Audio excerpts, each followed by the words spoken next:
அல்லேலூயா. நான் சொல்கிறேன், என் கூட இருக்கிற உசுருள்ள சாமி உங்கள் கூட இருக்காரா இல்லையா? அப்போ என்னை கொண்டு செய்கிற அதே அற்புதங்களை அதிசயங்களை உங்களை கொண்டு செய்வார்ல. அல்லேலூயா. உங்களை என்னெல்லாம் அற்புதம் செய்வார். இங்கே வர்ற ஜனங்களுக்கு என்ன அற்புதம் தேவை? ஏசப்பட்ட ஜோமன்னப்ப எனக்கு எப்பொழுதுமே நான் ஒரு பைபிள் அதிகாரத்தை வாசித்தேன்னா அதில் ஒரு புதையல் எடுப்பேன். ஏசப்பா சொல்கிற ஒரு தீர்க்க தரிசன வார்த்தை. எப்பொழுதுமே நான் ரட்சிக்கப்படாததுக்கு முன்னாடி என் உறவுக்காரரை போய் ஹாஸ்பிட்டலில் பார்க்க போனேன். எனக்கு ஏசுனார்னா பிடிக்காது. எல்லாம் கவனிங்க, ஏசுனார் பிடிக்காது. ஒரு ஆஸ்பத்திரிக்கு போயிருந்தேன். அந்த காலத்தில் எனக்கு ஏசுனார் பிடிக்கும். எங்கள் ஊருக்கு யாராவது ஏசுனாரை பற்றி சொல்ல வந்தால் அருவா எடுத்து வெட்ட போகிறது. இப்படி காலங்களில் கிறிஸ்தவங்கள்லாம் எனக்கு பிடிக்கும். அப்படி காலகட்டத்தில் சும்மா நான் ஒரு ஆஸ்பத்திரி உறவுக்காரை பார்க்க போகிறேன். அங்கே அந்த அக்கா என்ன செஞ்சு, கணேசா கொஞ்ச நேரம் இரு, நான் சோத்தை சாப்பிட்டு வரேன்னு வெளியே போயிட்டாங்க. அந்த ஆஸ்பத்திரியில் இருக்கிற வியாதிக்காருக்காக நான் வெயிட் பண்ணேன். அங்கே வெயிட் பண்ண பொழுது போல இல்லை. அங்கே பார்த்தா ஒரு புஸ்தகம் கிடந்துச்சு. அதில் யோவான் எழுதணும் சுவிசேஷம் போட்டிருந்துச்சு. அதை எடுத்து பார்த்தேன். என்ன பொழுது போலையில் என்னத்தையாவது படிப்போம் அப்படின்னு படித்தா இன்ட்ரெஸ்டாக இருக்குது. எப்போ என்னடா ஏசுனார் இப்படியெல்லாம் செய்வார் போல். அந்த வார்த்தை என் மனசில் பதிஞ்சிருச்சுங்க. இன்றைக்கி உங்கள் கூட என்ன பேசணும்னு சொல்லி நினச்சா, நான் அன்னைக்கு எப்போ படித்தது, ரட்சிக்கப்படாததுக்கு முன்னாடி, ரட்சிக்கப்பட்டதுக்கு முன்னாடி படித்த என் மனசில் ஆச்சரியப்பட்ட ஏசுனாரை குறித்து உள்ள ஆச்சரியப்பட்ட விஷயங்களை உங்கள் கூட ஏசப்பா இன்னைக்கு பேச சொன்னார். அல்லேலூயா. ஒரு அதிகாரத்துக்கு ஒரு வேர்டு சும்மா எனக்கு பிடிச்ச என் கூட பேசுனது எனக்கு அற்புதத்தை கொண்டு வருகிற அந்த வார்த்தை. அல்லேலூயா. அதை மட்டும் சொல்லி உங்களுக்காக ஜெபிக்க போகிறேன். பாருங்கள், யோவான் எழுதின சுவிசேஷம் 1 அதிகாரத்தை எல்லாம் திருப்பிக் கொள்வோம். யோவான் 1 எல்லாம் எடுத்து திருப்பிட்டிங்களா? நான் சொல்கிற வசனத்தை எல்லாருமே சேர்ந்து வாசிக்கணும், சத்தமாக வாசிக்கணும். யோவான் 1 அதிகாரத்தை திருப்பிட்டிங்களா? யோவான் எங்கே இருக்குன்னு தெரியுமா? பழைய ஏற்பாடா புதிய ஏற்பாடா தெரியுமா தெரியாதா? எடுத்துறீங்களா? 50வது வசனம். எல்லாம் நான் 1 2 3 4 சொல்லுவேன். சொன்ன உடனே எல்லாம் சத்தமாக வாசிக்கணும். இன்றைக்கு மட்டும் இல்லை, இன்னையிலேருந்து எப்பயுமே வீட்டில் பைபிள் வாசிக்கும் போது சத்தமாக தான் வாசிக்கணும். அல்லேலூயா. ஏன்னா என் பைபிளில் போட்டிருக்குது, ரட்சிப்பு உண்டாக வாயினாலே அறிக்கையிடணும். ரட்சிப்பு உண்டாக வாயினாலே அறிக்கையிடணும். அப்போ வசனத்தையே அறிக்கையிடுறேன்னா அது அற்புதம் கொண்டு வரல. அல்லேலூயா. எனக்கு எல்லா சர்ச்சும் ஒன்று. ரட்சிப்பு உண்டாக வாயினால அறிக்கையிடணும். பாருங்கள், சிஎஸ்சி நானும் சர்ச்சுக்கு போகிறவன். அதில் பார்த்தீங்கன்னா, ஆனால் அந்நிய பாஷை பேசி பரிசுத்தாவுடைய அபிஷேகம் பண்ணுற ஊழியம் செய்கிறேன். ஆனால் எனக்கு சர்ச்சு அங்கே தான். ஆனால் அங்கே பார்த்தீங்கன்னா அதில் அப்போஸ்தலர் விசுவாச பிரமாணம் அப்படி இருக்குது பாருங்க. அந்த அறிக்கையிடுறதை ப்ராக்டிஸ் பண்ணுறாங்க. அதில் உள்ளவங்களை ஈஸியாக யோகவா விட்னஸ்காரங்களோ மற்றவங்களை ஈஸியாக டைவர்ட்லாம் பண்ணிட முடியாது. நான் எடுத்த சர்வேயில் இந்த ஒவ்வொரு வாரங்களும் அந்த பைபிள் வார்த்தைகளை அறிக்கையிடுறவங்க ஸ்ட்ராங்காக இருப்பாங்க. அல்லேலூயா. ஒன்றும் இல்லை, கல்யாணத்தில் பொண்ணு மாப்பிள்ளையை வச்சுக்கிட்டு கத்தியை கழுத்தில் வச்சு, இந்த மணமகனோடு கூட துக்கத்திலும் இன்பத்திலும் நீ எல்லா நாளிலும் கூட இருப்பாயா அப்படியா? என்னத்தை சொல்லன்றோம். அந்த வாயின் வார்த்தை மைக்கை கொடுத்து பாஸ்டர் பேச, அந்த வாயின் வார்த்தை கரெக்டாக இருந்தால் தான் என்ன செய்கிறாங்க, கல்யாணம் முடிச்சே கொடுக்குறாங்க, ஞானசானம் கொடுக்குறோம். என்ன சொல்கிறோம், பாஸ்டர் கேட்பார், என்ன கேட்பார், ஒரு 2-3 கேள்வி கேட்பார். அந்த கேள்விக்கு சரியாக வார்த்தையில் சொன்னாதான் என்ன செய்யும், உனக்கு ஞானசானமே கொடுப்பாங்க. அல்லேலூயா. அதனால் வாயின் வார்த்தை ரொம்ப முக்கியம். வாயின் வார்த்தை ரொம்ப முக்கியம். அந்த வார்த்தைகளில் தான் வல்லமை இருக்குது, அபிஷேகம் இருக்குது, கிருபை இருக்குது, மரணமும் ஜீவனும். அதனால தான் நீங்கள் பைபிள் வாசிக்கும் போதே வார்த்தை சொல்லி ப்ராக்டிஸ் பண்ணணும். ஓகேவா? இப்போ அதனால தான் சத்தமாக வாசிக்க சொல்கிறேன். எல்லாம் வாசிக்கலாமா? 1 2 3 4. இயேசு அவனுக்கு பிரதியுத்தரமாக, அத்திமரத்தின் கீழே உன்னை கண்டேன் என்று நான் உனக்கு சொன்னதினாலேயோ விசுவாசிக்கிறாய்? இதிலும் பெரிதானவைகளை காண்பாய் என்றார். முதல் தீர்க்க தரிசனம் உங்களுக்கு புரிஞ்சிருச்சா? முதல் தீர்க்க தரிசனம் என்னதுமா? இதிலும் பெரிதானவைகளை நீ காண்பாய். கை தட்டுங்க, கை தட்டுங்க. இன்னைக்கு ஆண்டவர் சொன்னதை சொல்கிறேங்க. இங்கே இருக்கிற உங்கள் எல்லாருக்கும் ஏசப்பா சொல்கிறாரு, இதிலும் பெரிதா. இதில்னா ஏற்கனவே உங்களை ப்ளஸ் பண்ணியிருக்காரா இல்லையா? ப்ளஸ் பண்ணதுனால தான் நீங்கள் உசுரோடு இருக்கு. நீ ஏன் கொரோனாவில் சாவலை, பக்கத்தில் கேளு, நீ ஏன் கொரோனாவில் சாவலை கேளு. அல்லேலூயா. ஏசப்பா செஞ்ச அற்புதம் என்ன தெரியுமா நினச்சிருப்பாரு? டேவிட் கணேசனை கொரோனாவே நீ தொடக்கூடாது. கொரோனாட்ட பேசியிருப்பார். ஏன்னா கடலை பார்த்து பேசுகிறாரு, காற்றை பார்த்து பேசுகிறாரு. அது அமைதியில் ஆயிரம்னா அமைதியாக இருக்குது. ஆடு மாடுலாம் ஏசப்பா சத்தத்துக்கு கீழ்ப்படிதான். இந்த ஊர்க்காரங்களை கேட்க வேண்டாம். இன்றைக்கி யாரெல்லாம் இன்றைக்கி வந்திருக்கிறீங்க, உங்களுக்கு ஏன் கொரோனா நினச்சா அவ்வளோ தெரியுமா? நீங்கள் எழுப்புதல் விரும்புவோர் முகாமுக்கு நீங்கள் வந்து ஏசப்பா வாலிபர் முகாம் இருக்குது, நீங்கள் ஜெபிக்கணும். ஜெபிக்கிறதோடு சும்மா போய் படுத்து வரங்கிடக்கூடாது. நீங்கள் எல்லோரும் ஆளுக்கு ஒரு வேன் பிடிக்கணும். கைதட்டு. நீ வராமல் இருந்துடாத, பக்கத்தில் சொல்லு, நீ வராமல் இருந்துடாத. தம்பி வாலிபர் முகாமுக்கு நான் வரலாம். நீ ஒன்றும் வாலிபர் தான், வா. நீ என்னச்சு பின்னாடி உட்காரு. வாலிபர் நீ கூட்டு வந்த வாலிபரில் முன்னாடி உட்கார வை. உன் பிள்ளைய கூட்டு வந்து முன்னாடி உட்கார வச்சுட்டு பின்னாடி இருந்து என்ன செய்யணும்? ஆண்டவரை முன்னாடி உட்கார்ந்துருக்கிறேன், என் பிள்ளை ரட்சிங்கப்பா, ஐயோ செல்ஃபோனை பார்க்குறேன், எவ கூட பேசுகிறான்னு தெரியலையே, எவ்வளோ கூட்டு ஓடி போகிறான்னு தெரியலையே, அப்படி நல்லா ஜெபிச்சுட்டு இருக்கணும். அவன் அபிஷேகம் பண்ணுங்க ரட்சி, அப்படி ஜெபிச்சுட்டு இருக்கணும். அல்லேலூயா. நான் சொல்கிறது இன்றைக்கி உங்களுக்கு ஏசப்பா சொல்கிற முதல் தீர்க்க தரிசனம். இதுவரைக்கும் எத்தனையோ அற்புதங்களை செஞ்சுருக்கிறேன். நீ விபத்தில் இறந்துருக்கணும், இறக்கலை. ஆண்டவர் நீ எண்ணிக்கொள்வதற்கு வேண்டிக் கொள்வதற்கு மேலான அற்புதத்தை ஏற்கனவே உனக்கு செஞ்சுருக்கிறார். கைதட்டு. இப்போ என்ன அற்புதம் செஞ்ச? போகணேசா ஒன்றுமே செய்யலைங்கிற. இப்போ நான் ஒரு கேள்வி கேட்குறேன் பார். இப்போ பெண்கள்கிட்ட எத்தனை ட்ரெஸ்ஸு உன் பீரோவில் இருக்குது, உன் வீட்டில் இருக்குது? கரெக்டாக சொல்லணும், பொய் சொல்லக்கூடாது, ஒன்றை கூட்டக்கூடாது, குறைக்கூடாது, கரெக்டு எண்ணிக்கை தரணும். கைதுகை எத்தனை ட்ரெஸ் இருக்கு? கணக்கு இல்லாத ஆசீர்வாதம் உனக்கு கொடுத்துருக்காருல்ல. அந்த காலத்தில் என் சொந்தக்காரங்கள்லாம் பார்த்தீங்கன்னா ஒரு சேலை வச்சுருப்பாங்க. பாதி சேலையே சுற்றிக்கிடுவாங்க உடம்புல, பாதி சேலையே காய போடுவாங்க. பார்த்துருக்கீங்களா? எம்படு கொடுமை. இன்றைக்கி பூரா பீரோ நிறைய சேலையை வச்சுருக்கு, கலராக வச்சுருக்க. எவ்வளவு ஆசீர்வச்சிருக்கு. இன்றைக்கி இதுவும் பத்தாதுன்னு இன்றைக்கி ஏசப்பா என்ன சொல்கிறாரு? இதிலும் பெரிதானவைகளை காண்பா. நான் சொல்கிறேங்க, இங்கே இருக்கிற சில பேர் பார்த்தீங்கன்னா கஷ்டத்தோடு, கவலைகளோடு, கேள்வியோடு வந்திருக்கிறீங்க. ஏசப்பா சொல்கிறாரு, நாத்தான்வேல் எப்படி கேள்வியோடு வர்றான்? நாசரேயத்திலிருந்து நன்மை வருமா? நீ இன்னைக்கு வரும்போதே நீ என்னத்தான் ஒரு பிரசங்க யார் வர்றானா கணேசன், அங்கே நன்மை வருமா? கேள்வியோடு தான் வந்தேன். நான் சொல்கிறேன், சில பேர் அந்த தம்பி திட்டி பேசும். அப்படின்னா கிடையாதுங்க, உன்னை திட்டுறதுக்கு நான் யாருங்க? உண்மையே பேசுவேன். இப்போ சொல்கிறாரு ஏசப்பா சொல்கிற பாரு, நன்மை வருமானு கேள்வியோடு வந்தேல்ல, எனக்கு சொல்கிறாரு பெரிதானவைகளை காண்பாய். கைதட்டுங்க. அல்லேலூயா. எழுதி வச்சுக்கோ. ஏசப்பா சொல்கிறாரு, ஊழியக்காரர்களாய் எனக்கும் இங்கே இருக்கிற போதகர்கள், ஊழியக்காரர் யாரும் சரி, அவங்க ஊழியத்தில் பெரிதானவைகளை ஆண்டவர் உங்களுக்கு காண செய்ய போகிறார். அல்லேலூயா. நீ போய் வாய்க்காலை வெட்டு, ஆயத்தப்படுத்து. சும்மா 30 பேர் 40 பேர் 50 பேர் 100 பேர் வர்றாங்கன்றீங்க. அது 100 பேர் இப்போதைக்கு பைபிள் காலேஜ் நடத்துகிற. நீ பெரிய இடமா வாங்க, 100 ஏக்கர் வாங்குங்க. கை தட்டுங்களேன். 11 பேர் ஃபீல்டு, 2 பேட்ஸ்மேன், 1,00,000 பேர் உட்காந்து பார்க்குறான். ஏசப்பாவுடைய வார்த்தைகளை கேட்க 1,00,000 பேர் கூடுவாங்க. ஏசப்பா உங்க கூட இருக்க போகிறார். உன் தரிசனத்தை விசாலமாக்கு. ஆண்டவர் சொல்ற, நாத்தான்வேல்கிட்ட சொல்ற வார்த்தையை, இதிலும் பெரிதானவைகளை காண்பாய். அல்லேலூயா. எனக்குன்னா சோத்துக்கு வழி இருக்காதுங்க. சோத்துக்கு ஒரு வாழைப்பழத்தை பார்த்தா எச்சி வரும். ஒரு அம்மா எனக்கு தீர்க்க தரிசனம் சொல்கிறாங்க. நான் ஒரு வாடகை வீடு ஒரு அம்மாவிட்ட கேட்டு போனேன். அவங்க 5,000 ரூபா அட்வான்ஸு, 1,500 ரூபா மாதம் வாடகை. ஆனால் எனக்கு 300 ரூபா வாடகையில் தான் அப்போ இருக்கேன். ஒரு நாளைக்கு 10 ரூபா சேர்த்து வைப்பேன். அந்த வாடகையே கொடுக்க முடியாது. இதில் ஆண்டவர் சொன்னார், அந்த வீட்டுக்கு போடாங்கிறார்.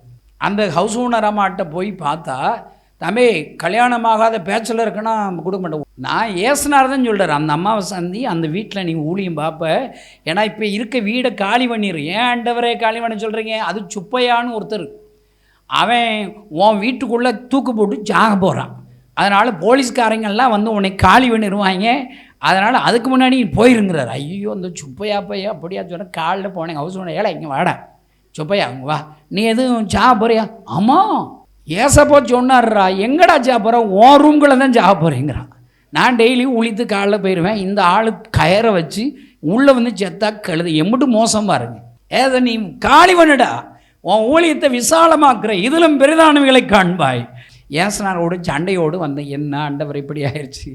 ஒரு 2 வாரத்தில் அந்த அம்மா எனக்கு ஃபோன்னா இப்போ கிடையாது, மற்றவங்ககிட்ட சொல்லி, விருதுநர்கார்ட்ட மதுரையில் இருக்கிற ஒரு அம்மா சொல்லி, ஃபெல்சியான்னு ஒரு அம்மா ஆண்டர் என்னை கூப்பிட்டு விட்டாங்க. மறுபடியும் போனேன். தம்பி, உன்னை சாதாரண நினச்சி, ஏசப்பா சொல்கிறாரு, உன்னையும் ஊழியக்காரர்களை உலகம் முழுவதிலும் ஆண்டர் பயன்படுத்த போகிறார். பெரிதானவைகளை உன்னை கொண்டு செய்ய போகிறார். நம்ம சோத்துக்கு வழியை காணும். சிரிச்சுக்கிட்டேன். ஆனால் பாருங்கள், ஆண்டவர் சொன்ன அந்த வார்த்தையின்படி இன்றைக்கு உலகம் முழுவதிலும் என்னையுமே ஊழியக்காரர்களை பயன்படுத்துகிறார். இன்றைக்கி அந்த ஆண்டவர் தான் சொல்லுவோம், வியாபாரத்தில் பெரிதானவர்களை காண்ப, உங்கள் பிள்ளைகள் வாழ்க்கையில் பெரிதானவர்களை காண்ப, ஆண்டவர் அற்புதம் செய்வார் ஐயா, நன்மை வருமோன்னு கேள்வியை வர. ஏன் இந்த வார்த்தை சொல்கிறா தெரியுமா? ஆண்டவர் உன்னை பார்த்து சொல்கிறாரு, ஏதோ கபடற்ற உத்தம இஸ்ரவேலன்னு சொல்கிறாரு. பக்கத்து மூஞ்சி பாருங்கள், உங்களை குறித்து சொல்கிறாரு. என் பிள்ளைகள் இந்த மீட்டிங் வந்தவங்க பாருங்கள், உங்களை பார்த்து உங்கள் நல்ல குணத்தை குறித்து சாட்சி சொல்கிறார். கபடற்ற உத்தம இஸ்ரவேலன், கை கொடுங்க, கபடற்ற உத்தம இஸ்ரவேலனை கை கொடுங்க. அதனால தான் ஆண்டவர் உனக்கு சொல்கிறாரு, பெரிதானவைகளை காண்பாய். கை தட்டுங்களேன் சீக்கிரமாக. 2 அதிகாரம் திருப்புங்க. 2 அதிகாரம் தீர்க்கதரிசனம் வாசிக்கவா? இதோட முடிச்சுருவோமா? 5 ஜோசியம் சொல்லவா வேண்டாமா? அல்லேலூயா. 2 எல்லாம் எடுத்துக்கிட்டீங்களா? உங்கள் வாழ்க்கைக்கு ஏசப்பா சொல்ல போகிற 2வது அதிகாரத்தில் உள்ள 10வது வசனம். 10வது வசனம், எந்த மனுஷனும் முன்பு நல்ல திராட்சை ரசத்தை கொடுத்து ஜனங்கள் திருப்தி அடைந்த பின்பு ருசி குறைந்ததை கொடுப்பான், நீரோ நல்ல ரசத்தை இதுவரைக்கும் வைத்திருந்தீரே என்றான். பாருங்களா, உங்கள் வாழ்க்கையில் ஏசப்பா சொல்லி இதுவரைக்கும் கொடுத்த ரசம் எல்லாம் கொஞ்சம் டேஸ்ட்டு கம்மி தான். முன்னாடி இனி ஆண்டவர் சொல்றாரு, இனி பக்கத்தில் சொல்லுங்க, இனி இனி இனி அல்லேலூயா. இனி தான் உங்களுடைய வாழ்க்கையில் ருசி உள்ள ஒரு வாழ்க்கை வாழ போகிறீங்க. கை தட்டுங்களேன். உங்கள் குறைவுகளை நிறைவாக மாற்றப் போகிறார். இது எல்லா கல்யாண வீட்லேயும் பிரசங்கம் பண்ணுறதுங்க. ஏசப்பா உங்களுக்கு போய் சொல்கிறார். அப்படின்னா என்ன? கல்யாண பொண்ணு மாப்பிள்ளை எப்படி இருப்பாங்க? அவங்களுக்கு தெரியாது. அட முட்டா பயல்களா, இன்னையிலேருந்து சந்தோஷம் தானே நினைப்பான். நமக்கு தான் தெரியும், கல்யாணம் முடிச்சவங்களுக்கு தான் தெரியும். எல்லாம் இங்கே வராதரா எவன் கேட்குறா? அல்லேலூயா. நான் சொல்கிறேன், ஆனாங்க இன்னைக்கு அவங்களுக்கு சொல்கிற வார்த்தையும் உங்கள்கிட்ட சொல்ல, இனிமே பொண்ணு மாப்பிள்ளை போல் சந்தோஷமாக இருங்க. கை தட்டுங்களேன். உங்களுக்கு சொல்கிறார், எழுப்புதல் விரும்ப ஒரு முகாமுக்கு வந்திருக்கிற உன்னை பார்த்து சொல்கிறார், இனிதாண்டா ருசியுள்ள ஒரு வாழ்க்கைன்னு வாழ போகிறாய். அல்லேலூயா. நான் சொல்கிறேன், எழுதி வச்சுக்கோ, சொல்லு, ஏசப்பட்ட சண்டையை போடு. டேவிட் கணேஷ் மூலியமாக இப்படி சொன்னீங்களே, என்ன பூரா குறைச்சலாக இருக்குது. அவர் சொல்லுவார், நீ கேள்வி கேட்காத, அவர் சொல்கிறத செய்யணும். இந்த அற்புதம் உங்கள் வாழ்க்கை நடக்கணும்னு நினச்சினா அவர் என்ன சொல்லுகிறாரோ அவர் அந்த உருப்படாத கற்சாடியை வையின்பார். யார் நீயும் நானும் தான் உருப்படாத ஆள். தண்ணீரை நிரப்புன்பார். அங்கே ரசம் வேணுங்க, தண்ணி நிரப்பு. பேசாதடா, கேள்வி கேட்காதடா, சொல்கிறத செய்யடா. பக்கத்து சொல்கிறத செஞ்சு தோலை சொல்லுங்க. ஒருத்தர் சொல்கிறாரு, காசு வந்துருமா? தெரிலையேங்க. 1,20,000 வாலிபர்கள் வந்துருவாங்களோ? தெரிலையேங்க. பெறண்ணா அப்படி ஏங்கிற வெளிநாட்டு மண் வருதா? தெரிலையேங்க. என்ன செய்தி கொடுக்க போகிற? தெரில. மழை வருமா? தெரில. அரசாங்கம் பெர்மிட் கிடைக்கல. நடக்குமா? நடந்துரும்னு தோணுதுங்க எனக்கு. நான் சொல்கிறேன், என்கிட்ட கேள்வி கேட்காதீங்க. அவட்ட சொன்னேன் இவ்வளோ கேள்வி கேட்குறதில்ல, உன்கிட்ட 4 கேள்வி இருக்குதா? என்கிட்ட 400 கேள்வி இருக்குது. இந்த மீட்டிங் நடத்துகிறதே நான் தான். 400 கேள்வி இருக்குது. ஒன்று செய்வோம், நானும் நீயும் போவோம். சினிமா தேட்டரில் உட்கார்றது மாதிரி அங்கே உட்காந்துருவோம். சினிமா தேட்டரில் என்ன செய்வோம்? யார் ஜெயிப்பா, ஹீரோ யார் ஹீரோ, அப்படி அப்படி அப்படி வேடிக்கை பார்க்குறோம்ல. அந்த மாதிரி முகாம் அன்னைக்கு நீ வா, அவர் என்ன செய்ய போகிறார்னு சொல்லு. உங்கள் கண்ணு பார்க்க அற்புதங்களை செய்வார். கண்களை தட்டியும் அன்னொரு சோத்திரம். இன்றைக்கி ஆண்டவர் உங்கள்கிட்ட சொல்கிறாருங்க, நீங்கள் அமர்ந்திருந்து நானே தேவன் என்று அறிந்து கொள்ளுங்கள். அல்லேலூயா. இங்கே இருக்கிற நிறைய பேர் கேள்வியோடு இருக்கிறீங்க. ஐயோ, இதுவரைக்கும் என் வாழ்க்கை குறைச்சலாக இருக்குது, என் புருஷன் குடிக்கிறான், எல்லாம் என் பிள்ளைகள் சரியில்லை, குழந்தை இல்லை, இதில் குறைச்சலாக இருக்கு. நான் சொல்கிறேங்க, இன்னையிலிருந்து தான் உங்களுடைய வாழ்க்கையில் இருக்கிற மதுரமாக மாறப்போகிறது. அல்லேலூயா. ருசியுள்ள ஒரு வாழ்க்கை வாழப்போகிறீர்கள். நான் சொல்கிறேன், அடுத்து 3வது தீர்க்கதரிசனம். அவ்வளோதான் முடிய போகுது. அவ்வளோதான். 5 2 நிமிஷத்தில் முடிஞ்சிருவோம். யோவான் 4 அதிகாரத்தை எல்லாம் திருப்பி கொள்ளுங்க. அதுக்கு இடையில் என்கிட்ட நிறைய பேசியிருக்காரு. அப்போ அன்னைக்கு பேசினதான்னு சொல்ல முடியும். சில பேர் வச்சு எல்லாம் டக்குன்னு எடுத்து விட்டான். அடுத்த 4 அதிகாரத்துக்கு வந்தால், ஐயோ, ஒன்றும் ஒரு பச்சாரம். எத்தனை புருஷன் அவனுக்கு இருக்குது? எத்தனை புருஷன்? 5. வாழ்க்கை சரியில்லாதவங்களை குறித்து ஏசப்பா எனக்கு என்ன தெரியுமா? நான் தான் சரியில்லை இல்லை, இதை மாதம் எனக்கு அழுகையாக வருது. ஐயோ, என்னடா இப்படி. அவளை போய் சந்திக்க ஏசப்பா போகிறாராம். 5 புருஷன் உள்ளவ அவளை போய் சந்திக்க போராட்டி என்ன ஒரு வேதனை. 78 கிலோமீட்டர் நடந்து வர்றாருங்க. இந்த ஒருத்தரை சந்திக்கிறது. நான் பாருங்கள் விருதுநகர்லேருந்து நான் சும்மா ஒரு 7 மணி நேரம் ஊருக்கு காரில் வர்றதுக்கே எனக்கு முதுகு வலிக்குது. ஏசுனார் நடந்து வர்றார், அந்த விளங்காத அந்த அம்மாவை பார்க்க தாகமாக இருக்கேங்கிறார், பேசுகிறார், சத்தியத்தை சொல்கிறார். அவர் சொல்கிறாரு, நான் கொடுக்கும் தண்ணீர் என்றென்றைக்கும் தாகம் வராது. கைதட்டுங்களேன். இங்கே இருக்கிற நீங்கள் உங்கள் ஒவ்வொருவருக்கும் விளையேற்பட்டு முடிவொரு ஜீவ தண்ணீரை உனக்கு கொடுப்பேன்னு வாக்கு கொடுக்கிறார். நான் சொல்கிறேன், இன்னைக்கு உங்களுக்கு சொல்ல தீர்க்க தரிசனம் தெரியுமா? உங்களுக்கு ஆண்டவர் அற்புதத்தை ருசி பார்த்து இயேசு உயிருள்ளவர்னு கண்டு உங்களை எப்படி மாற்ற போகிறா தெரியுமா? 29வது வசனம், 29வது வசனம்.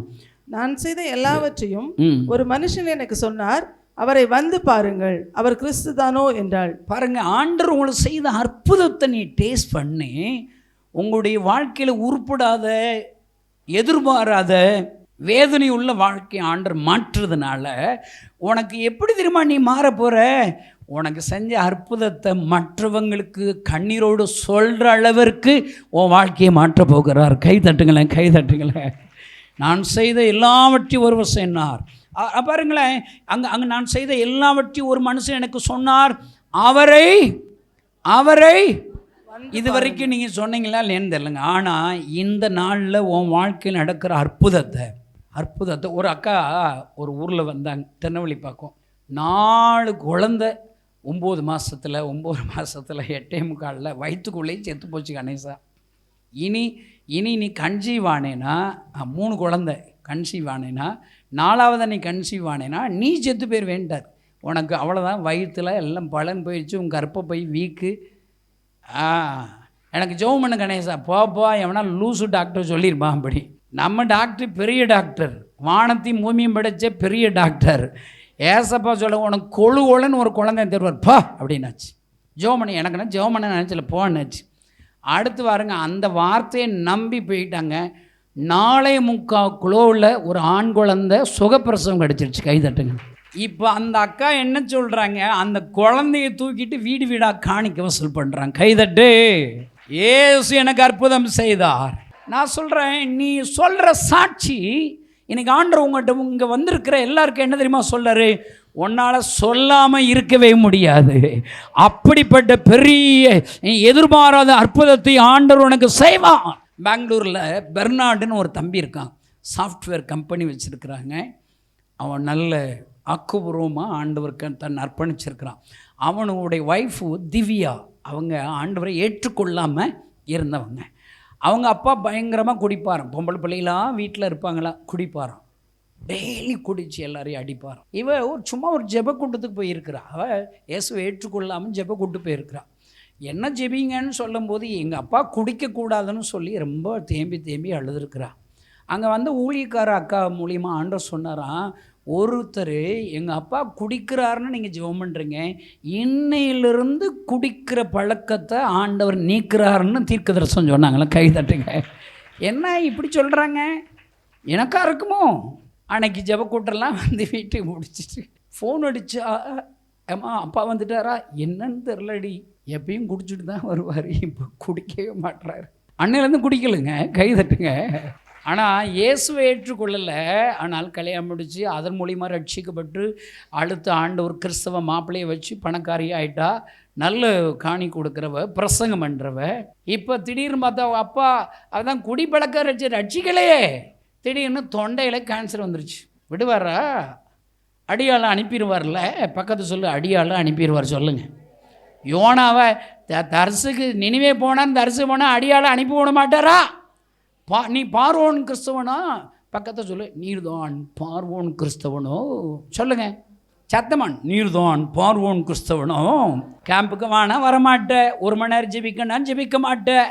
உன் நரகத்துக்கு போகிறவனுக்கு வேலை பார்த்து சம்பளம் வாங்க, இங்கே ஏசப்பா நாளைக்கு ஊழியத்துக்கு கூப்பிட்டா வரமாட்டேன். அப்போ நீ பார்வோன் தானே? கடினப்படுத்திக்கிட்டே. நான் சொல்கிறேன், இங்கே நிறைய பேர்ட்டே ஏசோ நீ கடினப்படுத்திக்கிட்டே இருக்கிற. பக்கத்தில் கேள், நீ தானா அந்த ஆள், நீ தானா அந்த பார்வோன்னு கேள். சத்தமா, நீ தானே அந்த பார்வோனோ.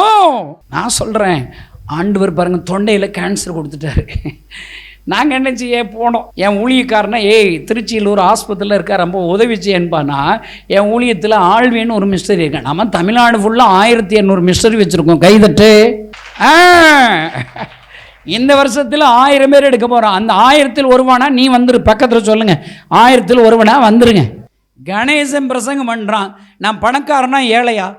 பணக்காரனால தாங்க இன்னும் 1200 பேருக்கு சம்பளம் கொடுக்குறாரு என் மூலியமா. கைதட்டு. இன்னும் பாருங்க, அமுல் பேபி மாதிரி இருக்கேன், ஒரு வியாதி கிடையாது எனக்கு. இன்னும் விடுவேனா? இந்தியாவில் 7000 மிஸ்டரிகள் எழுப்பி 1,00,000 கிராமத்தை ஏசப்பா சொந்தமாக்கிட்டு தான் சாவேன். இந்த கேம்புக்கு 1.5 கோடி தேவை இருக்கு. ஒன்றும் இல்லை பாருங்க, ஒன்றும் இல்லை. விடுவோமா? ஏசப்பா விடுவாரா? எங்கள் அப்பா நான் சும்மா லேஸ்பட்ட ஆண்டவரா, சோப்புலாங்கி ஆண்டவரா, குழந்தை இயேசுவா? அப்பா கிரியை செய்வார். இந்த 1ஆம் தேதியிலேருந்து அற்புதம் தொடங்கிரும். முகாம் முடிஞ்ச கடைசி நிமிஷத்தில் கூட தொடங்கும். ஒரு ஆள்வீனை போய் ஆஸ்பத்திரியில் பாடுறான்னா அவர் கக்கி இருக்கார், இவன் கையில் பிடிச்சிருக்கான் நம்ம மிஷினரி. எப்படி பாருங்க, இப்படியெல்லாம் அவருக்கு தொடச்சி கட்டுச்சு. சொந்த பிள்ளைகளே செய்வாங்களா? இப்படி திடீர்னு ஒரு படுக்கையில் படுத்து வச்சுருக்கேன். அவருக்கு பேச முடியாது, தொண்டையில் கேன்சர் வந்துருச்சுல. சிலேட்டில் எழுதி காம்பார், ஏய் நான் தண்ணீர் குடிக்க வேண்டும் வாங்கிப்பார். என்ன வாங்கி சாராயங்கூட இப்படிலாம் சவுடால் பேசுகிறவர், தொண்டே போச்சு. திடீர்னு டிவி போட்டிருக்கான். நம்ம ஆமைன் வில்லேஜ் டிவி தெரியுதுல, உன் செல்ஃபோனில் எடுத்து பாரு. ப்ளே ஸ்டோரில் போய் ஆமைன் வில்லேஜ் தான் வரும். இப்போ யூடியூப் இருக்கா, உன் செல்ஃபோனை எடுங்க, வேகமாக எடுங்க, டைம் ஆகுது. யூடியூப்குள்ளே போங்க, அதில் விஎம்எம் டிவின்னு போடு. என் மூஞ்சி தெரியுதா? அடுத்து இப்படி ஒரு அம்புக்குறி இருக்குது, ஷேர் பட்டன். அதை அமைக்கி உன் சொந்தக்காரர்களுக்குன்னு அனுப்பிவிடு. இப்படி ஒரு வாயாடி வந்தால் வாட்ஸ்அப்பில் ஸ்டேட்டஸில் வை, குரூப்பில் போடு. சும்மா அங்கே என்னத்தையாவது பேசிகிட்டு இருக்காத. லேலூயா. ஃபேஸ்புக்கில் அனுப்பு, ஊர் பைகள்லாம் பார்க்கட்டும். சரிதானா? டிவியில் பார்த்தா இவன் பாதுகாக்கிறான்ல, அவங்க வாமிட் எடுக்கிறத கையில் பிடிக்கிறான்ல, அவன் பேசிக்கிட்டு இருந்திருக்கான். கைதட்டு. இந்த கேன்சர் பேச இவ்வளோ பெரிய ஆள் என் கையில் நாத்தத்தை கையில் வாங்குறாரு. ஏசப்பா தொட்டார், ரட்சிக்கப்பட்டார். கைதட்டுங்களேன். இவங்க ஆராதிக்கிற ஆண்டு உண்மையிலும் ஆண்டவர். இப்போ ஏசப்பா நம்ம ஏற்றுக்கொள்கிறேன். சில எழுதியிருக்கார், நான் ஞானசானம் பெற விரும்புனேன்னு எழுதிட்டார். சாகிற நிலைமை இல்லை. யார் ஞானசானம் கொடுப்பா? நம்மகிட்ட செய்தி வந்துச்சு, நம்ம கொடுத்துட வேண்டிதான். ஆனால் படுத்த வடிக்க தூக்கமில்ல கிடக்கார். நம்ம ஏசப்பட்ட ஜோம் பண்ணிட்டு ஆண்டவரை இவர் முங்குடான்னு செத்து போயிடுவார். எனக்கு தெரிஞ்ச ஒரு போதகரை ஐயா கூப்பிட்டு போயிட்டு, திருச்சியில் ஒரு ஐயா இருக்கிறார், அவரை கூப்பிட்டு போய் நாங்கள் 2 பேரும் சேர்ந்து அவரை ஜோம் பண்ணி தண்ணியை தெளிச்சு நம்ம விசுவாசத்தில் அவருக்கு ஞானசனம் கொடுத்துட்டோம். கேன்சர் வியாதி சுகமாயிடுச்சு. கைதட்டு. இந்த செய்தி கேட்குற யாருனாலும் படுத்து படிக்கையா இருக்கியா? முதல்ல ஏசப்பாவை ஏற்றுக்கோ, இன்னைக்கு வியாதி சுகமாகும். அந்த தீவியாவின் ஜெபத்தை கேட்டு அற்புதம் செய்தார். அதே இருப்பது இப்போ பாருங்க, அவர் ஊராக போய் ஏசனார் பற்றி சொல்லிக்கிட்டு இருக்கார். கைதட்டுங்க. எப்படி பாருங்க. அல்லேலூயா. இன்னைக்கு ஆண்டவர் சொல்றாரு, நீ இதுவரைக்கும் சொல்லலை, உம்முன்னு கிடக்க. நீ சொல்லாமல் இருக்க முடியாத ஒரு அற்புதத்தை உன் வாழ்க்கையில் செய்ய போகிறார். கற்பனை பண்ணாத ஒரு அற்புதத்தை செய்வ, நீ சொல்லிதான் தீர முடியும். அல்லேலூயா. நான் சொல்கிறேன், அடுத்து யோவான் எழுதின சுவிசேஷத்தில் 5ஆம் அதிகாரம் 6வது வசனம். படுத்திருந்த அவனை இயேசு கண்டு அவன் வெகு காலமாய் வியாதியஸ்தன் என்று அறிந்து அவனை நோக்கி, சொஸ்தமாக வேண்டும் என்று விரும்புகிறாயா என்று கேட்டார். அடுத்த வசனம். அதற்கு வியாதியஸ்தன், ஆண்டவரே, தண்ணீர் கலக்கப்படும் போது என்னை குளத்தில் கொண்டு போய் விடுகிறதற்கு ஒருவரும் இல்லை, நான் போகிறதற்குள்ளே வேறொருவன் எனக்கு முந்தி இறங்கி விடுகிறான் என்றான். இயேசு அவனை நோக்கி, எழுந்திரு, உன் படுக்கையை எடுத்துக்கொண்டு நட என்றார். 38 வருட வியாதி. உனக்கு எத்தனை வருடமா பிரச்சனை? பக்கத்தில் கேள், உனக்கு எத்தனை வருடமா பிரச்சனை? எத்தனை வருஷமா குழந்தை இல்லை உன் வீட்டில் யாருக்கோ? எத்தனை வருஷமா வேலை இல்லை? எத்தனை வருஷமா வாடகை வீட்டு தொல்லை, வாடகை வீட்டில் இருக்கிற? நான் சொல்கிறேங்க, இன்றைக்கி ஏசப்பா ஒன்று சொல்கிறாரு, நீ வேட சோர்ந்து போய் படுத்து கிடக்கியா? உன்னை தேடி ஏசப்பா இந்த இடத்துக்கு வர்றார். கைதட்டுங்க. கடுத்து இருக்கிறேன். இப்போ அவர் கேள்விக்கு நீ பதில் சொல்லணும். நீ சுகமாக வேண்டும் என்று விரும்புகிறாயா? உனக்கு அற்புதம் வேணும்னு விரும்புகிறாயா? யாருக்கெல்லாம் அற்புதம் வேணும்? என்ன அற்புதம்? என்ன வேணாலும் கேளு. அவன் புலம்புறான், ஐயோ என்னை குளத்தில் கொண்டு போய் விடுவதற்கு ஒருத்தர் இல்லைங்கிறான். குளத்தை நம்பி தொலைகிறான். குளத்தை உண்டாக்குன ஏசப்பாவை நம்ப மாட்டான். பக்கத்தில் சொல்லு, அது நீதானா கேளு. அது நீதானா கேளுங்க. நீதான். நீ மனசார அவன் வரல, என் சொந்தக்காரன், தாய் மாமன், சித்தப்பேன், பெரியப்பேன், அவன் அரசியல்வாதியாக இருக்கான், அவன் போலீஸ் டிபார்ட்மெண்ட்டில் இருக்கான், என் பிள்ளைக்கு உதவி செய்வான்னு கேள்வி நீ நம்பி நம்பி ஏமாந்து இங்கே கிடக்க.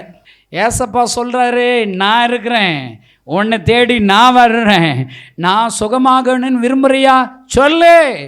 நீ சொல்கிறியா ஒருத்தன் பறிச்சுட்டு போயிட்டான், நான் போவதற்கு முன்னாடி இன்னொருத்தன் பறித்து புலம்பல் சத்தம் இங்கே கேட்குதுங்க. நான் நல்ல வேலை கிடைக்கணுச்சு, என் வேலை இன்னொருத்தையும் வாங்கிட்டு போயிட்டான், என் சொத்தை இன்னொருத்தையும் ஏமாற்றிட்டான். நான் சொல்கிறேன், எனக்கு ஏசப்பா சொல்கிறார், உன்னுடைய புலம்பல்களை ஒரே நிமிடத்தில் மாற்றப் போகிறார். நீ படுத்திருக்கிற அவனை இயேசு நாமத்தில் எழுந்து நட என்று சொன்னபோது அவன் எழுந்து நடந்தது போல உன் வியாபாரம் நடக்கும், உன் ஊழியம் நடக்கும், உன் குடும்பத்தில் எல்லாம் சோர்ந்து போயிருக்கிற எல்லோரும் மாறியும் காரியங்களை மாற்றுவாரையா. ஷகாபா ஷீலரபா தூரதி யாக்கா மந்தூரா. எல்லாம் ஐந்தாவதாக கடைசியாக ஆறாவது அதிகாரம் 9வது வசனம் எல்லாரும் சேர்ந்து வாசிக்கலாமா? இங்கே ஒரு பையன் இருக்கிறான், அவன் கையில் 5 வாற்கோதுமை அப்பங்களும் 2 மீன்களும் உண்டு, ஆனாலும் அவைகள் இத்தனை ஜனங்களுக்கு எம்மாத்திரம். இதுதான் 5வது தீர்க்கதரிசனம். நீ என்ன சொல்ற? என்கிட்ட இப்படி தான் இருக்குது. எப்படிப்பா வாலிபர் முகாமுக்கு என்னை கொடுக்க சொல்கிற? நீ முதல்ல இருக்கிறது என்ன? 2 ராஜாக்கள் புஸ்தகம் 4 அதிகாரம் 2 வசனம். ஒருத்தி, ஐயோ என் புருஷன் தீர்க்கதரிசி செத்து போயிட்டான், கடங்காரங்க கழுத்தை நெரிக்கிறான், 2 பிள்ளைகளை அடிமைத்தனத்தில் இருக்க புலம்புறான். அங்கே தீர்க்கதரிசி மூலியமாக ஆண்டு சொல், உன் வீட்டில் என்ன இருக்குது பக்கத்தில் கேளுங்க, உன் வீட்டில் என்ன இருக்குது கேளு. அப்போ அற்புதம் எங்கே இருக்குது? அற்புதம் எங்கே? உன் வீட்டில் தான் இருக்குது. உன் வீட்டில் சினிமா பார்த்துக்கிட்டு, செல்ஃபோனை பார்த்துக்கிட்டு, மாமியார் எப்படா ஜாவான்னு பார்த்துக்கிட்டு நீ இருந்தேன்னா எப்படி அற்புதம் நடக்கும்? முதல்ல உன் வீட்டை சரிப்படுத்து. உன் வீட்டில் இருக்கிறது வெறும், அதில் என்ன அவ சொல்கிறா, கொஞ்சம் எண்ணெய், ஒரு பாத்திரம் போ கொண்டு வா. பக்கத்து வீட்டுக்காரன்ட்ட நீ கேட்டால் பக்கத்து வீட்டுக்காரன் உன்ட்ட பாத்திரம் கொடுப்பானா? உன் மூஞ்சிகளை பார்த்தா பாருங்க எப்படி தீர்க்கதரிசனம் சொல்கிறாரு பாருங்க. பக்கத்து வீடுகளில் நல்லா பேசி வைக்கணும். உன் வீட்டில் ஒரு சிறுவர் ஊழியம் செஞ்சேன்னா உன் பிள்ளைகள் உன் வீட்டுக்கு வரணும். 4 பிள்ளைகள் உன் வீட்டுக்கு வந்தால் தான் நீ பரலவும் போவ. உன் சர்ச்சுக்கு வாங்கன்னு கூப்பிட்டு போனேன்னா, எங்கள் சர்ச்சுக்கு வான்னு கூட்ட வரணும், உன் பேச்சை கேட்டு வரணும். குரலி வீட்டுக்கு வர்றாங்க எல்லாம் சொந்தக்காரங்க நண்பர்கள்னா அவன் உருப்பிட்டான், நீ உருப்படலை. நான் சொல்கிறேன், வெறுமையான பாத்திரங்கள். எனக்கு ஏசப்பா சொல்கிறார், ஒன்ட்ட என்னப்பா இருக்குது 5 நான் சொல்கிறேங்க, நான் என் வாழ்க்கையை 30 வருஷத்துக்கு முன்னாடி கணேசன் கொடுத்தேங்க, என்னை லட்சங்களுக்கு பயன்படுத்துகிறார். எனக்கு ஏசப்பா சொல்கிற தீர்க்கதரிசனமா, ஒன்ட்ட இருக்கிற பலனை கொடு, இருக்கிற நேரத்தை தாழ்ந்துகளை கொடு, உன்னை கொண்டு 1000 லட்சங்களை ஆசீர்வதிக்க போகிறேன். கை தட்டுங்களேன். இது வரைக்கும் நீ அற்பமாக ஆத்துமான்னு நினைக்கிறியா? இல்லைப்பா, உன்னை கொண்டு தான் இந்தியாவில் பெரிய காரியங்களை செய்ய போகிறார். வர்ற கிறிஸ்தவங்களை அறுவாலத்துக்கு வெட்ட போயிடுவேன்னு சொன்னேன்.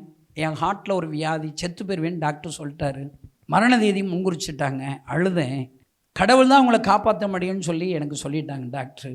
கடவுளை தேடுனேன். கிறிஸ்தவங்களுக்கு ஒரு சாமி தான். உங்கள் ஊர் கிறிஸ்தவங்களுக்கு ஒரு சாமி 2 சாமியா? நமக்கு அப்படி கிடையாதுங்க, நிறைய இருக்குங்க. 3 மாதம் ஏறி இறங்காத இடமே இல்லை. உயிர்ப்பிச்சை கேட்டேன், ஒரு பிரோஜனம் இல்லை, சாகிற நிலைமை இல்லை. இந்த கிறிஸ்தவங்க சாமியை கும்பிட்டுட்டு சாவன்னு சர்ச்சுக்கு போனேங்க. சும்மா ஒரு பாட்டு படிப்பாங்க, பிரசங்கம் பண்ண, ஒன்றும் புரியல, ஓரமாக உட்காந்துருந்தேன். ஜெபம் பண்ணும்போது, ஏசப்பா எனக்கு உயிர் தாங்க, நான் உயிர் வாழ ஆசைப்படுறேன்னு அழுதங்க. 1 நிமிஷம் கண்ணை மூடி இல்லை, நல்ல கவனிங்க, கண்ணை திறந்துக்கிட்டே அழுதங்க. யாரோ ஒருவர் என்னை அப்படி தொடுறதை நான் உணர்ந்தங்க. கை தட்டுங்களேன் எல்லாம். ஆண்டவருங்க, சந்தோஷம், பலன். சாவு நினச்சி எனக்கு தூக்கம் வராதுங்க.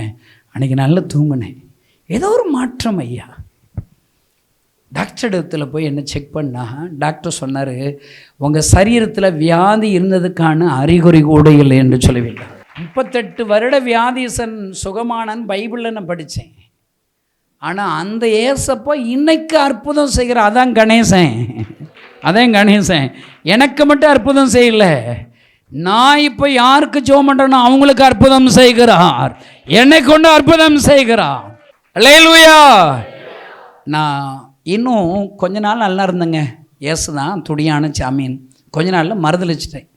சிகரெட் சாராயம் குடிக்க ஆரம்பிச்சிட்டேன். பேதுருவை தோமாவை தேடி போனது போல் என்னை தேடி என் கிராமத்துக்கு வந்தாருங்க. நான் ஒரு 12 கட்டிடத்தில் தூங்குகிற பழக்கம். தூங்கி எந்திரிச்சு வீட்டுக்கு போகணுன்னு சொல்லி ஆயத்தமாக இருக்கிறேன். பூற்று அறைக்குள்ளே ஒரு மனுஷரை பார்க்குறேங்க. அவர் அழுதுகிட்டே இருக்கிறாருங்க. அவர் இயேசுன்னு எனக்கு தெரியாது, நல்ல கவனிங்க. நானே தேவன், என்னை தவிர வேறு தேவர்கள் இல்லை. நான் அந்த ஜனங்களுக்காக பரிதவிக்கிறேன். என்னால் படைக்கப்பட்ட என் ஜனங்கள் இவளை ஆசீர்வதிக்க விரும்புகிறேன், சந்தோஷம் தர விரும்புகிறேன், சமாதானம் தர விரும்புகிறேன், வியாதிகளை சுகமாக்கும்படி விரும்புகிறேன். ஆனால் யாருமே என்கிட்ட வரமாட்டாங்களே, என்னால் இல்லாமல் எங்கோ போய் கொண்டு இருக்கிறார்களே, அழுகிறார். என் முன்னுக்கு ஒருத்தர் அழுகிறத பார்த்து நான் அழ ஆரம்பித்தேன். ஏன் அழுகிறாரு, யார் அவர்? கேள்வி. பஸ் ஸ்டாண்டுக்கு கூட்டமாக இருக்கிற ஜனங்களை பார்த்த உடனே அழுகிற சத்தம் வரும். அழுவேன், பைத்தியன்னு சொல்லுவாங்க. எங்கே போனாலும் அழுகிற சத்தம். யாரோ ஒருவர் அழுகிறார், யாருன்னு தெரில. கேள்வியாக இருந்தேன். உங்களை போல் ஒரு கிறிஸ்தவ நண்பரிடத்தில் விசாரிக்கும் போது தான், உலகத்தில் உள்ள எல்லா ஜனங்களுக்காக ஒருவர் அழுகிறார் என்றால் அவர் ஒரு மனிதர் அல்ல, அவர் தான் இயேசு கிறிஸ்து என்று எனக்கு சொல்லிக் கொடுத்தார். எனக்கு புதிய ஏற்பாடு பழைய ஏற்பாடு வசனம்னா தெரியாதுங்க. இப்போ நான் பேசுனதில் ஏதாவது தப்பு தண்டா இருந்திருக்கலாங்க. எனக்கு அதெல்லாம் ரொம்ப சரியாக பிரசங்கன்னா பண்ண தெரியும். எனக்குங்க எங்கள் அப்பா இயேசு எனக்கு உசுறு கொடுத்தாருங்க. என் கண்ணீரை துடைச்சாருங்க. என் கண்ணீரை துடைச்ச ஆண்டவர் கண்ணீரோடு அழுகிறாரு. இயேசுவை நான் பார்த்தேன். கிறிஸ்தவங்க சாமியாக என்னை பார்க்க வந்துட்டார். அப்போ அவர் தானே உண்மையான கடவுளாக இருக்கணும். என்னை ஏசப்பாவுக்கு அர்ப்பணிச்சிட்டேங்க. எனக்கு ரொம்ப பெரிய பாட்டு தெரியாது, பிரசங்கம் எதுவுமே தெரியாதுங்க. இந்த ஏசப்பாவும் மற்றவங்ககிட்ட சொன்னாங்க. ஒருவேளை நானும் அதிகாரத்தில் சமாரியஸ்தரி நான் செய்த அந்த அற்புதத்தை போய் சொல்கிறாள். நானும் அவள் மாதிரி தாங்க. என் வாழ்க்கை சரியில்லாதவங்க. நான் யாருமே நல்லவங்க கிடையாதுங்க. எங்கள் வீட்டில் விக்கிரக ஆராதனைக்காருங்க. பரம்பரையில் இயேசுங்கிற ஒருத்தர் கூட அறிஞ்சவங்க யாரும் இல்லைங்க. நான் இயேசு அறிஞ்சு கொண்டேன். இந்த இயேசு எனக்கு உசுறு கொடுத்தாரு. என்னால் சொல்லாமல் இருக்க முடியலைங்க. அழைப்பு வேணும்னு சொல்கிறாங்க கிறிஸ்தவங்க. எனக்குன்னா அழைக்கனா படலைங்க. யாரும் சொல்லி கொடுக்கலங்க. எனக்கு பைபிளே இல்லைங்க. சும்மா போயிட்டேங்க. ஏசப்பா எனக்கு நல்லது செஞ்சார், உங்களுக்கும் நல்லது செய்வார், வாங்கலேன். பிச்சைக்காரன் மாதிரி சொல்ல ஆரம்பிச்சு நான் போனேன். முதல் கிராமத்தில் ஒரு அம்மாவுக்கு ஓதி விடுனாங்க. ஜெபம் பண்ண ஜாகிராப்பில் இருக்காங்க. நான் ஜெபம் பண்ண தெரியாதுன்னு சொன்னேன். கிறிஸ்தவங்க ஜெபம் பண்ணால் ஓதுனா அற்புதம் நடக்கும்னு சொன்னாங்க. எனக்கு தெரியாதுன்னு சொல்லி கிளம்புனாங்க.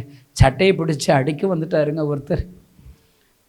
ஐயா எனக்கு ஜெபம் பண்ண தெரியாதுயா, நான் கிறிஸ்தவம் கிடையாதுயா, அப்புறம் எதுக்கு என் ஊருக்கு வர்ற, ஏன் ஊழியம் செய்கிற? எல்லாரும் என்னை திட்டுனாங்க. கட்டில் இருக்கிற அம்மாவை தெருவில் வச்சுட்டாங்க. தெருக்காரங்கள்லாம் கூட்டிட்டாங்க. அவங்க அடிப்பாங்களேங்கிறதுக்காக ஜெபம் பண்ணங்க. கண்ணை மூடியில் ஜெபம் பண்ண தெரியாதுங்க. எனக்கு கண்ணை திறந்துக்கிட்டே சொன்னேன், ஏசப்பா இவங்களுக்கு ஏதோ பிரச்சனை, படுத்து கிடக்காங்க, நீ என்னமா செஞ்சு சரிப்படுத்துறீங்கன்னு சொன்னாங்க. ஐயா ஜெபம் பண்ணி முடிச்சுட்டு எல்லாரும் பார்த்துக்கிட்டே இருக்கிறாங்க. திடீர்னு அந்த அம்மா கைகால் அசையுது. ஏன் கைகால்லாம் நடுங்க ஆரம்பிச்சிருச்சுங்க. ஏன்னா அந்த அம்மா செத்து போயிட்டாங்கன்னா என்ன செய்யுது? எல்லாரும் என்னை அடிச்சு விடுவாங்களே. கட்டில் இருந்து கீழே விழுந்தாங்க, உருள்றாங்க, பிறல்றாங்க, கத்துறாங்க, கதறாங்க. என்ன நடக்குன்னே தெரிலங்க. வேடிக்கை பார்க்குறேன். திடீர்னு அந்த அம்மா நிசப்தமாக ஆயிட்டாங்க. செத்து போயிட்டாரான்னு சொல்லி ஒரு அம்மா ஒரு ஐயா மூச்சு பிடிச்சி பார்த்தா மூச்சு இல்லைங்க. செத்து போயிட்டாங்கன்னு சொல்கிறாங்க. ஓடுறதுக்கு ரெடியாக இருக்கிறாங்க. தெரியாதனமாக ஒரு அம்மாவுக்கு ஜெபம் பண்ணி ஒரு அம்மாவை சாகடிச்சிட்டமேன்னு சொல்லி எனக்கு ரொம்ப வருத்தங்க. ஜெபம் பண்ண தெரிஞ்ச நீங்கள்லாம் சும்மா தானங்க இருக்கிறீங்க. சும்மா கிராமத்துக்காக போக போகிறீங்க. ஜெபிக்க தெரியாமல் நான் போய் ஜெபம் பண்ணலாமா? நிறைய பேர் என்னை ஃபோனில் திட்டுறேன். இப்போ கூட யூடியூப்பில் நிறைய பேர் திட்டுவான். என்ன திட்டுறது யாரும் கிடையாது. கிறிஸ்தவங்க அல்லாதவங்க என்னை திட்ட மாட்டான், கிறிஸ்தவங்க தான் என்னை திட்டுறான். வேதனைங்க. எனக்கு தெரிஞ்சதை நான் செய்கிறேங்க. இது ஏங்க திட்டுறீங்க? உன்னால் முடிஞ்ச எனக்கு உதவி செய். இல்லையா ஜெபம் பண்ணு. என்னையா இது கிறிஸ்தவர்கள்? இதெல்லாம் எல்லா கிறிஸ்தவர்கள். நான் சொல்கிறேன் எனக்கு ஜெபிக்க தெரியாது. ஜெபம் பண்ணி ஒரு அம்மா செத்து போயிட்டாங்களே, வேதனைங்க. ஓடுறதுக்கு ரெடியாக இருக்கிறேன். ஒரு ஆள் செம்பிள் தண்ணி ஒன்று வந்து முகத்தில் ஊற்றுனாருங்க. மயங்கிட்டாங்கன்னு நினச்சிட்டு கொஞ்ச நேரம் கழித்து அந்த அம்மா கண்ணை முடிச்சு பார்த்துட்டாங்க. ஐயா எந்திரிச்சு உட்காந்தாங்க, பேச ஆரம்பிச்சிட்டாங்க, எந்திரிச்சு நடக்க ஆரம்பிச்சிட்டாங்க. ஐயோ என்னால் நம்பவே முடியலைங்க. சந்தோஷங்க. இந்த கிறிஸ்தவங்க சாமி நான் சொன்ன கேட்குறாரு. நான் ஜெபம் பண்ணி சாகராப்புல இருக்கிறவங்கள உயிரோடு எழுப்பிட்டாரு. ஐயோ ஆசைங்க எனக்கு. சும்மாவே இருக்க முடியலங்க, தொண்டை வலிக்குதுங்க, நிற்கடா முடியலங்க, என்னால் முதுகு வலிக்குது, ரெஸ்ட் எடுத்தால் நல்லா இருக்கும், கொஞ்சம் தூங்கினா நல்லா இருக்கும், அப்படி தாங்க தோணுது. பணம் இல்லை, இந்த முகாம் நடத்த வேண்டும்னா கூட யோசித்தங்க. ஆனாங்க எசப்பா அழுகிறாருங்க, என்ன நம்புறாரு. நானே கிராமம் ஊழியம் செய்யலாட்டா, கிராமத்திலே பிறந்து வளர்ந்து கிராமத்தில் உள்ள அப்பா அம்மா அண்ணன் தம்பியோடு வளர்ந்து நானே இந்த கிராம ஊழியத்தை செய்யலாட்டா யாருங்க செய்வா? எல்லா ஊழியர்களும் பட்டணத்தில் போய் தங்கிட்டாங்க ஐயா, கொட்டு சூட்டுட்டா எல்லாம் கட்டி தங்கிட்டாங்க, என் கிராமத்தை அனாதை ஆக்கிட்டாங்க, என்ன போல இருக்கிற கிராம ஜனங்களை அனாதை ஆக்கிட்டாங்க. ஐயோ, நான் தானங்க போகணும், நான் தாங்க இந்த கிராம ஜனங்களுக்கு இயேசு பற்றி சொல்லணும். என்ன அவர் தாங்க பழக்க வச்சிருக்கிறாரு. பைத்தியக்கார மாதிரி போகிறேங்க. இப்போ கூட உங்கள்கிட்ட பேசுகிறதெல்லாம் ரைட்டாக தப்பானா தெரியாதுங்க. பிச்சைக்காரனா வந்திருக்கிறேன், உதவி கேட்டு வந்திருக்கிறேன். நீங்கள் எனக்காக ஜெபம் பண்ணுங்களேன். ஒரு 5 நிமிஷம் கிராமங்களுக்காக ஜெபம் பண்ண மாட்டீங்களா? அந்த வாலிபர்களுக்காக ஜெபிக்க மாட்டீங்களா? எவ்வளோ பலகீனம், குறைச்சல், அவமானம், நிந்தைகள் இருக்க தான் செய்யுதுங்க. ஆனாங்க நான் என்ன தெரியுமா நினைக்கிறேன், பலகீனம் இருக்குதுங்க, முதுகு வலிக்குது, தொண்டை வலிக்குது, தூக்கம் இல்லை, பணம் இல்லை, 1200 பேரை எப்படிங்க ஒரு மனதாக வச்சிருக்கிறது? நான் ஏன் இவ்வளவு பாடுகளோடு ஊழியம் செய்கிறேன்? இன்னும் எனக்கு உசுர் இருக்குதுங்க, பலகீனம் இருக்குது, குறைச்சல் இருக்கு, ஆனால் எனக்கு உயிர் கொடுத்துட்டாருங்க. நான் சொல்கிறேன், நான் சாகுறது வரைக்கும் ஏசப்பா உம்மை குறித்து நான் சொல்லிக்கிட்டே இருப்பேன். எவ்வளவு என்ன அவமானப்படுத்தினாலும், எவ்வளவு நெருக்கப்பட்டாலும் நான் உங்களை குறித்து சொல்லிக்கிட்டே இருப்பேன். சொல்கிறேங்க. ஐயா நீங்கள் என்ன செய்ய போகிறீங்க? நான் உங்களுக்கு ஒரு தீர்க்க தரிசனம் கடைசியாக சொல்கிறேங்க. நீங்கள் ஏசப்பா கண்ணீரை தொடச்சா போதுங்க. அப்பான்ட்டு சொல்லுங்கள், அப்பா கடைசியாக 2-3 நிமிஷத்தில் ஜெபம் பண்ணி முடிக்க போகிறேன், இயேசுவேன்னு சொல்லுங்கள், அப்பான்னு சொல்லுங்கள். ஹல்லேலூயா. இன்றைக்கி உங்களை ஒப்பு கொடுங்க. ஏசப்பா உங்கள் கண்ணீரை தொடச்சி, ஏசப்பா கண்ணீரோடு அழுது கொண்டு இருக்கிறார், உன் அருகிலே அழுது கொண்டு இருக்கிறார், தேசத்திற்காக அழுகிறார், கிராமங்களுக்காக அழுகிறார். அல்லேலூயா. ஓ ராஷாகா பாபா தூரதி யாக்கரா தூரா, ஓ ராஷாகா பாபா தூரதி யாக்கரா. அல்லேலூயா. எல்லாம் ஒப்பு கொடுங்க. இயேசு அழுது கொண்டு இருக்கிறார். உன்னை தான் அவர் நம்புகிறார், உன்னை நம்புகிறார். ஏன்னா அவர் உன் கண்ணீரை தொடச்சார்ல. கடந்து வந்த பாதைகளை நினச்சிப்பார். இன்னைக்கு இருக்கிற ஐஸ்வர்யம் ஆசீர்வாதம் உனக்கு வரும்னு நினச்சியா? ஓ பெத்திலிருந்து உனக்கு உசுர கொடுத்தாரு, அற்புதம் செய்தாரு, ஏன் நன்றி மறந்த? மோசேயை ஜெயிக்கிறார், உன்னை ஜெயிக்க வைக்க முடியலையே. நீ அவர் உன்னோடு கூட தோர்த்து கொண்டே இருக்கிறார், நீ கடவுளை தோற்கடிக்கிறாய். ஓ அன்பு சகோதரன், நீ பார்வோனாக இருக்கிறாயா? வார்த்தைகள் கீழ்ப்படியாத பார்வோன் கிறிஸ்தவனா? ஆண்டவர் உன்னோடு கூட போராடுகிறார். இந்த நாள் ஒரு கடைசி உனக்கு தருணம், இதுதான் உனக்கு ஒரு கடைசி தருணம். அவர் உன்னை பார்த்து சொல்றாரு, இதிலும் பெரிதானவைகளை காண்பாய். அல்லேலூயா.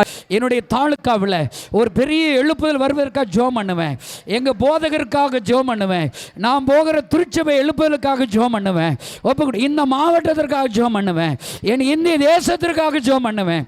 உங்களை ஒப்பு கொடுங்க. ஏசப்பா கண்ணீரை தொடச்சிங்கன்னா அவர் உங்களுக்கு கண்ணீரை துடைப்பார். கடைசியாக உங்களுக்காக நான் ஜெபிக்க போகிறேன். எல்லோரும் உங்களுடைய இருதயத்தில் கைகளை வச்சுக்கோங்க. இப்போ உங்களுக்கு என்ன அற்புதம் வேணும் சொல்லுங்கள். குழந்தை பாக்கியமா, கடன் பிரச்சனையா, உங்கள் வீட்டில் யாரோ ரட்சிக்கப்படலையா? எல்லாம் ஒப்பு கொடுங்க. சொல்லுங்கள், ஏசப்பாட்ட சொல்லுங்கள், ஏசப்பான்னு சொல்லுங்கள். ஆண்டவர் வியாபாரத்தில் நஷ்டம் வந்துருச்சா? எல்லாம் அபகரிச்சுட்டாங்களா? உங்களுக்கு உள்ளதை பறிச்சுட்டு போயிட்டாங்களா? உங்களுக்கு வர வேண்டிய ஆசீர்வாதத்தை மற்றவங்களை பறிச்சுட்டு போயிட்டாங்களா? நீங்கள் புலம்புறீங்களா? 38 வருட வியாதியசனோட புலம்புறீங்களா? ஐயோ ஆண்டவர்கிட்ட சொல்லுங்கள், ஆண்டவரே ஏசப்பா நான் உம்மை நம்புகிறேன், மனுஷர்களை நம்பி ஏமாந்துட்டேன், இனிமேல் நான் உங்களை நம்புகிறேன், என் வியாதியை சுகப்படுத்துங்க, என் வீட்டில் இருக்கிற வியாதியஸ்தர்களை சுகப்படுத்துங்க. ஒப்பு கொடுங்க. ஐயோ ரட்சிக்கப்படாத என் பிள்ளைகளை ரட்சிங்க. ஐயோ நான் அழுறேன், காயப்பட்டுட்டேன், ஆண்டவரே என் வாழ்க்கையை ருசியுள்ள ரசத்தை கொடுத்தது வழி நீ சந்தோஷப்படுத்துங்க, என் வாழ்க்கையை சந்தோஷப்படுத்துங்க, என் பிள்ளைகளுக்கு நல்ல குழந்தை பாக்கியத்தை தாங்க, திருமண தடைகளை நீக்குங்க, எங்கள் சபையில் ஆத்துமாக்களை தாங்க, ஆத்துமாக்களை தாங்க, ஒப்பு கொடுங்க. ஆண்டவரே, இங்கே யாரெல்லாம் எப்படியெல்லாம் சொல்லி ஜெபிக்கிறார்களோ அந்த ஜெபத்திற்கு பதில் வருவதாக. உங்கள் ஊழியக்காரன் நான் ஜெபிக்கிறேன், உங்கள் செல்ல பிள்ளை கணேசன் நான் ஜெபிக்கிறேன். கர்த்தர் இவர்களுக்கு மனம் இறங்குவீராக, இவளை ஆசீர்வதிப்பீராக, இவளை எழுப்புதலின் ஆயுதங்களாக மாற்றுவீராக, இவர்களை வல்லமையினால் நிரப்புவீராக, லட்சங்களுக்கு ஆசீர்வாதமாக மாற்றுவீராக. ஆண்டவரே, அடுத்து நான் வரும்போது இந்த நாளில் நான் ஜெபித்தேன், அந்த ஜெபத்தை கேட்டு எனக்கு இயேசு அற்புதம் செய்தார் என்று இங்கே இருக்கிற ஒவ்வொருவரும் சாட்சி சொல்லுவார்களாக. நீர் மகிமையான காரியத்தை செய்யும் இயேசுவின் நாமத்தினால் பிதாவே, ஆமென்.